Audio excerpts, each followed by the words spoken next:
మన Tirupati press club ప్రేక్షకులకు వీక్షకులకు స్వాగతం సుస్వాగతం. ఈనాడు ఓపెన్ హార్ట్ విత్ జీవీఆర్తో ఉన్నారు వెంకట్రావు గారు, సిఇఓ మ్యాక్స్ అకాడమీ. నమస్కారం సార్. నమస్తే సార్. మ్యాక్స్ అకాడమీ ద్వారా వెంకట్రావు అనేటువంటి మీరు చేస్తున్నటువంటి సేవలు కావచ్చు, మీ యొక్క వ్యక్తిత్వం కావచ్చు, నేటి యువతకు మార్గదర్శకంగాను ఆదర్శంగాను ఉంది, కానీ ఆచరించడానికి కష్టంగా ఉంది. అయితే ఈ ఆచరణ విషయంలో మీరు చాలా ముందంజలో ఉన్నారు యువతతో పోల్చుకుంటే. What are the top secrets behind your success? కొంచెం గట్టిగా మాట్లాడాలి మీరు. తప్పకుండా సార్. అందరికీ నమస్తే అండి. నా పేరు వెంకట్రావు తుమ్మల. ముందుగా మ్యాక్స్ అకాడమీ ఫర్ ఎక్సలెన్స్ అని అంటే మ్యాథమెటిక్స్ కాదండి, a man making mission with vision, ఈ ట్యాగ్లైన్ తోటి వెళ్తున్న ఒక సంస్థ అండి. ఓకే. మెన్ అంటే తన కాళ్ళ మీద తన నిలబడి తను నేర్చుకున్న విద్యతోటి తనని ఉద్ధరించుకుంటూ తన కుటుంబాన్ని సమాజానికి ఉపయోగపడే ఉండేటువంటి వ్యక్తి కావచ్చు, స్త్రీ కావచ్చు, పురుషుడు కావచ్చు. మెన్ అంటే ఓన్లీ జెంట్ అనే కాదు, లేడీ అనే కాదు, మెన్ అంటే అందరూ అన్నమాట. అలా ఉండటం కోసం ఈ కలియుగంలో ఇప్పుడున్న కాంటెంపరీ వరల్డ్లో విద్య మాత్రమే పెద్ద ఆయుధం అండి. ఆ విద్యని, ఎడ్యుకేషన్ని ఎఫర్ట్లెస్గా, లెర్నింగ్ అనేది ఫన్గా చేయడం కోసం మన శ్రీ వెంకటేశ్వర యూనివర్సిటీ పూర్వ విద్యార్థి అయిన డాక్టర్ జేఎన్ రెడ్డి గారు 32 సంవత్సరాలు కృషి చేసి దాని మీద తపస్సు చేసి విద్యార్థుల్ని చైతన్యపరిచి ఈ విద్యా నైపుణ్యాలని ప్రతి ఒక్కరికి ఇవ్వడానికి ఆయన at the age of 39 Loyola college ప్రొఫెసర్షిప్ని వదిలిపెట్టేసేసి ఈ మెమరీ మూమెంట్ని స్టార్ట్ చేశారు సార్ 26 సంవత్సరాల క్రితం చెన్నైలో. తరువాత విద్యా నైపుణ్యాలతోటి Limca records, Guinness book records, world record కూడా బ్రేక్ చేశారు. 15 world records, 15 Guinness records break చేస్తున్నారు. అలాంటి సంస్థ మన తిరుపతికి నా వల్ల ఇంట్రడ్యూస్ అవ్వడం అనేది పూర్వజన్మ సుకృతంగా భావిస్తున్నాను. గొప్ప విషయం అండి, చాలా సంతోషం అండి. మరి మీ యొక్క ఈ ప్రయాణం ఎన్ని సంవత్సరాల నుంచి జరుగుతుందండి? సార్, నాది పీలేరు అండి స్వగ్రామం. మా అమ్మగారు మా నాన్నగారు చిన్న వ్యాపారం చేస్తుంటారండి. నేను 9th, 10th, ఇంటరు, డిగ్రీ అంతా తిరుపతి పీలేరు అండి. MSc physics 2005, 2007 Sri Venkateswara university sir. అక్కడ ఉన్నప్పుడు కూడాను ప్రొఫెసర్ వి సుందరరాజా గారు అని మా ప్రొఫెసర్ సార్ ఆచార్య, ఆయనతో ఎక్కువగా మమేకం అవుతాను సార్.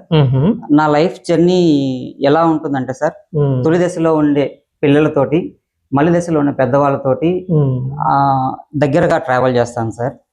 అందువల్ల వాళ్ళు ఏం తప్పిస్తుంటారు అంటే, పిల్లలు అన్కండిషనల్గా వాళ్ళ లవ్ని ఎక్స్ప్రెస్ చేస్తారు. పెద్దవాళ్ళు, అనుభవం ఉన్న వాళ్ళు అన్నీ చూస్తుంటారు. వాళ్ళ అనుభవాన్ని రంగరించి ఏది మంచి ఏది కాదు సమాజానికి మనకి అనేది మార్గదర్శనం చేస్తారు సార్. అలాంటి గురువుల దగ్గర ట్రావెల్ చేస్తూ ఉన్నాను సార్. ఎన్ని సంవత్సరాల నుంచి చేస్తున్నారు? నేను 2005 నుంచి సార్. 2005 నుంచి అంటే ఇప్పుడు 2026 అంటే దాదాపుగా మీరు 26. గ్రేట్ అండి, గొప్ప విషయం, చాలా సంతోషం. అటు తర్వాత ముఖ్యంగా నేటి యువత అంటే ముఖ్యంగా విద్యార్థులకు మీ అనుభవపూర్వకంగా ఇచ్చేటువంటి సందేశం ఏంటి? సందేశం కంటే కూడాను ఒక ఏజ్ ఉంటుంది ప్రతి ఒక్కళ్ళకి, టీనేజ్ అంటారు. ఆ టీనేజ్లో మనం సత్సంతానంగా మారాలి అంటే కొన్ని గుడ్ హ్యాబిట్స్ ని ఆచరించాలి. ఆ గుడ్ హ్యాబిట్స్ ఏంటి అంటే, ఫస్ట్ మన తల్లిదండ్రులు చేస్తున్న కష్టాన్ని మనం గమనించాలి.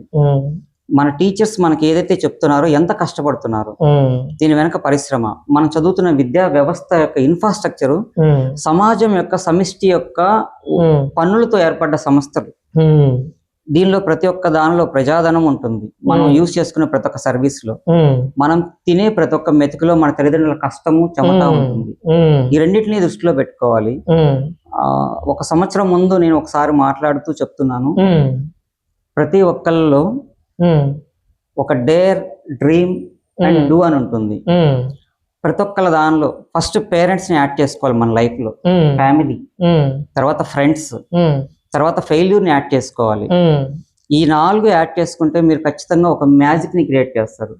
మీలో మ్యాజిక్ జరుగుతుంది, మీ వల్ల సమాజానికి మ్యాజిక్ జరుగుతుంది అన్న విషయాన్ని చాలా మంది పెద్దలు రుజువు చేశారు. ఆ రుజువు మార్గంలో వెళ్ళడానికి దానికి ఇంతకు ముందు కాలంలో లాగా తపస్సులు అలా కాదు, అబ్జర్వేషన్, స్ట్రాంగ్ అబ్జర్వేషన్. సొసైటీలో ఏం జరుగుతుంది, మనలో ఏం జరుగుతుంది, ఇంటర్నల్ గా ఎలాంటివి మనల్ని అటు ఇటు మన లక్ష్యం వైపు లేకపోతే మన రొటీన్ ని ఏవైతే డిస్టర్బ్ చేస్తున్నాయో దానిపైన మనకి 90% పట్టు మన వల్లే వస్తుంది. ఎక్స్టర్నల్ ఫ్యాక్టర్స్ మనల్ని కేవలం 5% మాత్రమే. సోషల్ మీడియా అయినా, సినిమా అయినా అవి ఇన్ఫ్లుయెన్స్ చేసేది, లేకపోతే చెడు సహవాసాలైనా, చెడు వ్యసనాలైనా 5% మాత్రమే మనల్ని ఇన్ఫ్లుయెన్స్ చేస్తాయి. మిగతా 95% మనలో ఉంటది. మనం ఎవరితో తిరుగుతున్నాము, మనం అబ్జర్వ్ చేస్తున్నామా లేదా. సో ముఖ్యంగా విద్యార్థుల్ని అబ్జర్వ్ చేసుకోవాలి జ్ఞానాన్ని అని తెలియజేస్తారు. చాలా సంతోషం అండి. 2 పిల్లల తండ్రిగా తల్లిదండ్రులకు మీరు ఇచ్చే సలహాలు, సూచనలు ఏంటి? ఒక మ్యాథ్స్ అకాడమీ సిఇఓగా. మ్యాథ్స్ అకాడమీ సిఇఓగా కంటే ఒక ఫాదర్ గా నేను చెప్తాను సార్, పిల్లలు మన వల్ల రాలేదండి, మన ద్వారా వచ్చారు అనుకోకూడదు. వాళ్ళు ఒక జన్మ తీసుకున్నప్పుడు ఆదిశంకరాచార్యుల వారు మాతృ పంచకం అని కొన్ని శ్లోకాస్ ఉంటాయి సార్. ఆ శ్లోకాస్ లో మనం ఎలా అయితే మన తల్లిదండ్రుల్ని మన ఫ్రెండ్స్ ని చూస్ చేసుకునే అవకాశం మాత్రమే మనకి ఉంటుందండి. మన తల్లిదండ్రుల్ని, మన కర్మని, మన ఉత్తేజాన్ని, మన చైతన్యాన్ని మనమే చూస్ చేసుకుంటాం. బిడ్డలు కూడా మనల్ని ఆత్మస్వరూపులుగా ఉన్నప్పుడు ఈయన నాకు తండ్రిగా కావాలి, నేను ఈ జన్మ తీసుకొని నా జన్మని సార్థకం చేసుకుంటూ నా తల్లిదండ్రులకి రుణపడాలి అన్న ఇంటెన్షన్ తోటి సోల్స్ రూపంలో మన దగ్గరకు వస్తారండి పిల్లలు. మా గురువు గారు బ్రెయిన్ యోగి శ్రీనివాస్ గారు ఆయన ఒక మాట చెప్పారండి, ఏ తల్లిదండ్రులు అయితే బిడ్డల్ని కొట్టకుండా, ఏ టీచర్స్ అయితే పిల్లల్ని కొట్టకుండా చదువు చెప్పడం, పిల్లల్ని పెంచుతారో వాళ్ళే ఉత్తమమైన తల్లిదండ్రులు, ఉత్తమమైన ఉపాధ్యాయులు అన్న మాట సార్. ఆ మాటని తూచా తప్పడంగా పాటించడానికి ప్రయత్నం చేస్తుంటాను. అన్నిటికంటే ఓపిక పిల్లల్ని చూస్తూ వాళ్ళ అల్లరిని భరిస్తూ ఉంటుంది చూసారు సార్, అది నిజమైన సహనం సార్. భూదేవికి ఉన్నంత ఓర్పు ఎలా అయితే ఉంటుందో అలాగే తల్లిదండ్రులకు అంతే ఓర్పు ఉండాలి సార్. Very good. సో తల్లిదండ్రులకి భూదేవికి ఎంత ఓపిక ఉందో అంత ఓపిక ఉండాలి అని మీరు కోరుకుంటారు. చాలా సంతోషం అండి. తర్వాత ఒక భర్తగా మీరు మ్యాథ్స్ అకాడమీ సిఇఓగా సమాజానికి సేవలు అందించాలంటే చాలా కష్టం. మరి మీరు మీ భార్యను భరిస్తున్నారా, మీ భార్య మిమ్మల్ని భరిస్తుందా? ఇప్పుడున్న కాంటెంపరీలో సార్ ఇక్కడ బ్యాలెన్స్ చేయాలి సార్. ఎందుకంటే నేను మైక్ ముందు ఒకటి చెప్పి ఇంకోటి చేయకూడదు సార్. ఏదైతే చెప్తామో దాన్ని ఆచరించడానికి చేసే ప్రయత్నమే సాధన సార్. కాదండి, డైరెక్ట్ క్వశ్చన్ సార్. మిమ్మల్ని మీ భార్య భరిస్తుందా, మీ భార్య మిమ్మల్ని భరిస్తుందా? బ్యాలెన్స్ చేస్తున్నాం సార్. వండర్ఫుల్ ఆన్సర్ అండి. గుడ్. బ్యాలెన్స్ చేస్తున్నారు అంటే ఇద్దరు భరించుకుంటున్నారు. తప్పకుండా సార్. రైట్. సో తర్వాత మీరు ఈ మ్యాథ్స్ అకాడమీ సిఇఓగా రావడానికి, ఈరోజు విద్యార్థి లోకాన్ని మీరు మార్చడానికి, ఈ భారతదేశానికి మీ రుణం తీర్చుకోవడానికి మీరు చేస్తున్న విశేష కృషిని నేను చూశాను. మిమ్మల్ని ఇన్స్పైర్ చేసినటువంటి పుస్తకాలు కానీ, ఇన్స్పైర్ చేసినటువంటి వ్యక్తులు కానీ మీ జీవితంలో ఉన్నారా? ఉంటే ఎవరు? సార్ మొట్టమొదటి తల్లిదండ్రులు సార్.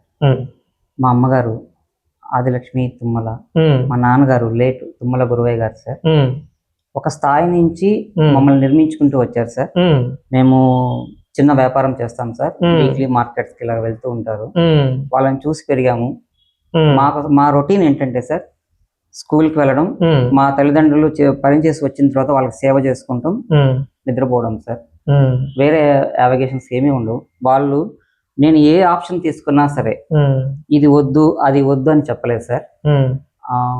నేను డిగ్రీ చదువుతాను, తర్వాత ఎంఎస్సి ఫిజిక్స్ శ్రీ వెంకటేశ్వర యూనివర్సిటీలో రాస్తాను అంటే, వెంకటేశ్వర యూనివర్సిటీలో జాయిన్ అవుతానంటే ఓకే చెప్పారు సార్. నేను ఎంట్రన్స్ ఎగ్జామ్ కూడా ఎంఎస్సి ఫిజిక్స్ ఒకటే రాసిన, నేను సివిల్స్కి వెళ్ళాలనుకున్నా, దేనికి వెళ్ళాలనుకున్నా ఎలాంటి అబ్జెక్షన్ ఎప్పుడు చెప్పలేదు సార్. ఉమ్, ఇంక్లూడింగ్ నా లైఫ్ పార్ట్నర్ సెలెక్ట్ చేసుకునే విషయంలో కూడా ఉమ్, అరేంజ్డ్ మ్యారేజ్ సార్ మాది. ఉమ్. నా డెసిషనే సార్. అంటే మీరే సెలెక్ట్ చేసుకున్నారా మేడంను? పెళ్లి చూపులకి నేను ఒక్కనే వెళ్ళాను సార్. ఓ గ్రేట్. ఒక్కనే వెళ్ళాను. సో మా తల్లిదండ్రులు ఏం చెప్తారంటే ఏదైనా తన కర్మలో ఉంటే తనకు వస్తుంది. మేడం గారు ఏం చదువుకున్నారు? మేడం గారు ఎంబీఏ చేశారు సార్. అనుపమ మేడం గారు ఎంబీఏ చేశారు, మీరు ఎంఎస్సి ఫిజిక్స్. బాగుంది జోడి. గుడ్. ఒకరేమో మేనేజ్మెంట్, ఇంకొకరేమో సైన్స్ అండ్ మేనేజ్మెంట్. చాలా చక్కగా ఉంది. సో మీ పిల్లలు కూడా ఒకరు అమ్మాయి ఒకరు అబ్బాయి. అవును సార్. మరి వాళ్ళిద్దరిని మీరు ఎలా చూడాలనుకుంటున్నారు? సార్ నాకు ఒక లక్ష్యం ఉంది సార్. అది మా గురువు, మా ఆచార్య సుందరరాజా గారు సార్. ఆయన అంటే నాకు ఎనలేని అభిమానం సార్. మా తల్లిదండ్రుల తర్వాత నేను అడ్మైర్ చేసే మొదటి వ్యక్తి ఆయన సార్. ఆయన ఎప్పుడు మేము ఎంఎస్సిలో ఉన్నప్పుడు concepts of physics SC Verma అనేది ఇప్పుడున్న కార్పొరేట్ స్కూల్లో 8th 9th పిల్లలు చదివిస్తారు. ఎంఎస్సి థర్డ్ సెమిస్టర్ ఆ పుస్తకాలు తీసుకొచ్చి మా చేత చదివించారు. మీరందరూ మంచి వాళ్ళు, మీ చదువుకునే విధానంలో ఈ లోట్లు ఉన్నాయని చెప్పినప్పుడు నాకు సైంటిస్ట్ అవ్వాలను అలాగ ఉండేది సార్. నిజంగా ఎంటెక్ చేసి అలా వెళ్ళాలని ఉండేది. కానీ ఆయనతో ట్రావెల్ చేసిన తర్వాత ఆయనకు అన్ని సబ్జెక్ట్స్ లో ఎక్స్పర్ట్ సార్. ఆయన not only in physics. So ఉన్నప్పుడు ఆయన చెప్తున్నప్పుడు కొంచెం ఎక్స్టెండ్ అయినాక తీసుకోండి సార్ దీన్ని. 2006లో సార్ డాక్టర్ జేఎన్ రెడ్డి గారు అనే నేను చెప్తున్న maths academy founder and director గారిది ఒక మన యూనివర్సిటీ శ్రీనివాస్ ఆడిటోరియంలో ప్రోగ్రామ్ జరుగుతుంది, గెస్ట్ టాక్ జరుగుతుంది. అప్పుడు మా సార్ కాల్ చేశారు. క్లాస్మేట్స్ ఒక 45 మంది, సీనియర్స్ ఒక 45 మంది ఉంటారు సార్. కానీ అందులో 4-5 మాత్రమే ఆడిటోరియంలో లాస్ట్ హాఫ్ అన్ అవర్ విన్నాం. అంటే నాకు ఏదైతే ఇష్టం ఉందో మన గురువులకి తెలుస్తుంది సార్, మనం దేనికి సూట్ అవుతామో కాదో అని. గురువుల మాట వినాలి. గురువు చూసి చెప్తారు నువ్వు దీనికి పనికి వస్తావు అని. అక్కడ నేను దానికి కూడా పనికి వస్తానని వేరే దారి వెళ్తే ఇంకొక జన్మ తీసుకోవాలి, లేకపోతే ఇంకొక ప్రొఫెషన్కి వెళ్ళి సఫర్ అవ్వాల్సి వస్తుంది. మా గురువు గారు నాకు దిశానిర్దేశం చేస్తున్నారు. ఇది మనకి కావాలి. ఆయన మనకి అంటే ఇప్పుడు ఈ మ్యాథ్స్ అకాడమీలోకి మీరు రావడానికి కారణం సుందరరాజు గారు. చాలా సంతోషం అండి. చూశారు కదండి, ఒక విద్యార్థి యొక్క జీవితాన్ని మలుపు తిప్పడంలో గురువు యొక్క పాత్ర ఎంత ఉంటుంది, తల్లిదండ్రుల పాత్ర ఎంత ఉంటుంది అని మన మ్యాథ్స్ అకాడమీ CEO గారి దగ్గర నుంచి మనం చూసాం. తదుపరి ప్రశ్న, మామూలుగా మీరు ఇంటర్వ్యూలకు ఒప్పుకోరు, ఇంటర్వ్యూలు ఇవ్వరు. మరి మన తిరుపతి ప్రెస్ క్లబ్ ప్రెసిడెంట్గా వెంకటేశ్వర్లను నేను మిమ్మల్ని అడగంగానే ఎందుకు యాక్సెప్ట్ చేశారు, ఎందుకు ఇంటర్వ్యూ ఇచ్చారు, మాలో మీకు నచ్చిన క్వాలిటీస్ ఏంటి? సార్ ఒక 4 నెలల ముందు వరకు నేను చాలా బాగా మాట్లాడేవాడిని సార్. ఒక 4 నెలల తర్వాత మీ లైఫ్ స్టైల్, మీ షెడ్యూల్ నేను చూస్తాను సార్. మీరు 3 గంటలకు లేవడం ఇవన్నీ ఇవి నేను దాదాపు చాలా ఇయర్స్ గా పాటించేవాడిని. దానివల్ల చాలా మంది దూరం అవుతారు సార్. ఫ్రెండ్స్ ఉండరు మనకి, ఫ్యామిలీ మెంబర్స్ కూడా ఇంత స్ట్రిక్ట్ గా ఉంటే ఎవరు ఉంటారు అన్నప్పుడు నేను కాంప్రమైజ్ అయినట్టుగా నటించాను సార్. బట్ కానీ మీతో నాకు పరిచయం ఏర్పడిన తర్వాత కాదు, ఇది సామాన్యులు చేసే అసామాన్యమైన సాధన. ఇలాంటి టైంలో కొన్ని ఆత్మీయ ఆటంకాలు వస్తాయి. సో నేను జారిపోకుండా ఉండడం కోసం నేను నమ్ముకున్న దేవుడు నాకు సార్ని పరిచయం చేయడం, చూసిన తర్వాత అనుకున్న లక్ష్యాన్ని డిక్లేర్ చేయడం సార్. ఫియర్లెస్ గా ఆ లక్ష్యాన్ని విజన్ చెప్తే కొంతమంది చాలా విధంగా తీసుకోరు. బట్ కానీ సార్ చెప్పిన విధానం తర్వాత నాకు అర్థమైంది అంటే నేను కాంప్రమైజ్ కాకూడదు, నాకు తోడుగా వెంకటేశ్వర గారు ఉన్నారు, మేము ఏదైనా సాధించగలుగుతాం అనుకుంటే అని అనిపించింది సార్. నాకు walking talking Vivekananda in Tirupati అని అంటే వెంకటేశ్వర్లు గారే. ఆయన పిలిస్తే నేను ఎక్కడికైనా వస్తాను. మన తిరుపతి ప్రెస్ క్లబ్ కే కాదు సార్, హిమాలయాలకు కూడా వస్తాను. మళ్ళీ మీ భార్య మమ్మల్ని ఇబ్బంది పెట్టకుండా చూడండి. చాలా సంతోషం అండి. ఇక్కడ మీకు ఎట్లా నేను ఇన్స్పిరేషన్, నాకు కూడా అలానే ఇన్స్పిరేషన్ ఉన్నారండి. ఇప్పుడు తిరుపతి టౌన్ డిఎస్పి గారు శ్రీ భక్తవత్సలం గారని గురువు గారు, ఆయన ఈ మధ్య ఒక పుస్తకాన్ని రెఫర్ చేశారు నాకు, హౌ టు సే నో అని. నేను తెప్పించుకొని చదువుతున్నాను, చాలా బాగుంది. వారు పుస్తకాన్ని ఏ విధంగా పరిచయం చేశారు, అదేవిధంగా ఒక వ్యక్తిని కూడా పరిచయం చేశారు.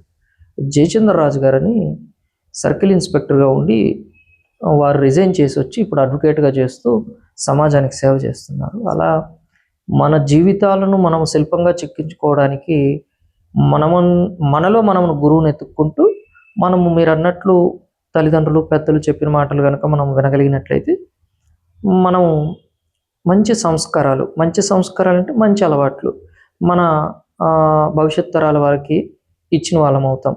కాబట్టి మన ఇద్దరం కలిసి ప్రయాణం చేద్దాం. ఈ సమాజానికి మన వంతు మన ధర్మాన్ని సత్యాన్ని నిలబెడదాం. ధర్మం రక్షిత రక్షిత. చాలా సంతోషం అండి. కృతజ్ఞతలు, ధన్యవాదాలు. నమస్కారం అండి. నమస్తే సార్.